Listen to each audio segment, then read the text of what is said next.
कहते कहते तो तब तक पहुंच ही गए। जैसे हाथी, कितनी देर लगी? 1 सेकंड। इतने सेकंड भर में कहा लक्ष्मण जी के पास, 1 सेकंड भर में हाथी के पास पहुंच गए। हा उच्चारी निज धाम में वो थी पासी के, हाथी के पास। इस प्रकार अब जो है रुक्मिणी जी के पुत्र हुए प्रद्युम्न।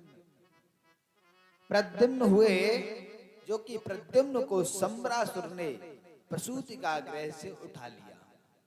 सम्रासुर ने कन्हैया के बेटा प्रद्युम्न को प्रसूति का गृह से उठा लिया, उठा करके समुद्र में फेंक दिया। वहां पर मछली ने उसी बालक को निगल लिया जो प्रद्युम्न था। बड़ी मछली थी, जीवित निगल लिया। उसी समय उसी घाट पर सम्रासुर के मछुआरे उसी घाट पे मछली पकड़ रहे थे। सम्राट तो ऊपर से उड़ के निकल गया, फेंक के चला गया, लेकिन मछुआरे उसी घाट में पहुंच गए। मछुआरों ने जाल फेंका, मछली वही पकड़ में आ गई जिसने बालक को निगल लिया था। मछुआरों ने उस मछली का पेट चीरा तो उसमें से जीवित बालक निकला। जीवित बालक निकला तो मछुआरे आश्चर्यचकित रह गए। भाई हमारे सामने भी अगर मछली के अंदर कोई जीवित बालक निकले तो कितना आश्चर्य रहेगा। मछुआरों ने विचार किया कि अब इसका क्या किया जाए। छोटा सा बालक है, महाराज के पास ले गए, सम्रासुर के दरबार में ले गए। महाराज बोले हाँ, ये मछली के पेट से जीवित बालक निकला है। सम्रासुर ने कहा तो क्या किया जाए इसका। सभी चिंता में पड़ गए, अब इसका लालन पालन कैसे हो। तो उसी समय सम्रासुर की रसोई में भोजन बनाती है कौन? विद्यावती।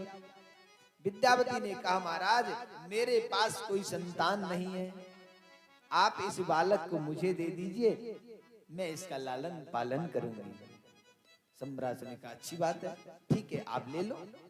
विद्यावती ने उस बालक को लिया, उसका लालन पालन करती है, अपने बच्चे के समान लालन पालन किया। उसी समय थोड़े दिन बाद नारद जी का आगमन हो गया। नारद जी ने विद्यावती से कहा, विद्यावती जिसका लालन पालन कर रही है, जिसे अपना बेटा मान रही है, ये कौन है? विद्यावती ने कहा कौन है? ये मेरा बेटा है। और कौन है? नारद जी कहते नहीं, ये तुम्हारा बेटा नहीं है। बोले तो? बोले ये तुम्हारा पति है। विद्यावती कहती ये नारद जी कैसी बात करते हो, मेरा छोटा सा बालक तुम इसे पति बना रहे हो, ये मेरा पति कैसे हो जाएगा? इतना छोटा बालक मेरा पति कैसे हो जाएगा? तब नारद जी ने कहा विद्यावती याद करो वो समय जब भोले बाबा ने तीसरा नयन खोला था और तुम्हारे पति कामदेव को भस्म किया था। जब शिव तीसर नयन उघारा, चितवत काम भयो जर छारा।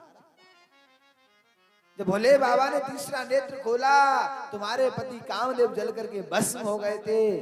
तब तुम्हारे ये पति थे कामदेव और तुम थी रति।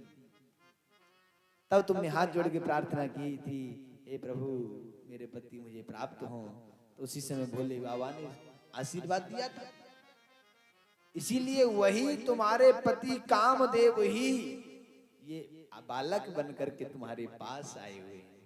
और विद्यावती अभी तक तो बालक के रूप में सेवा करती है और पति जैसा भाव रखने लगी। उस बालक ने कहा माँ तुम ये कैसा कर रही हो, ये व्यवहार कैसा है तुम्हारा? अरे मैं तो आपका बालक हूँ। तब विद्यावती ने बताया नहीं, आप मेरे बालक नहीं पालक हो, हाँ मेरे पति हो। तो कहानी बताई इस प्रकार से। अब विद्यावती ने अपनी सारी विद्याएं प्रद्युम्न को प्रदान कर दी। अब जैसे ही प्रद्युम्न को विद्याएं प्रदान की, प्रद्युम्न बलशाली हो गया, बड़ा हो गया, तो सम्रासुर को परास्त करके विद्यावती को लेकर के द्वारिका में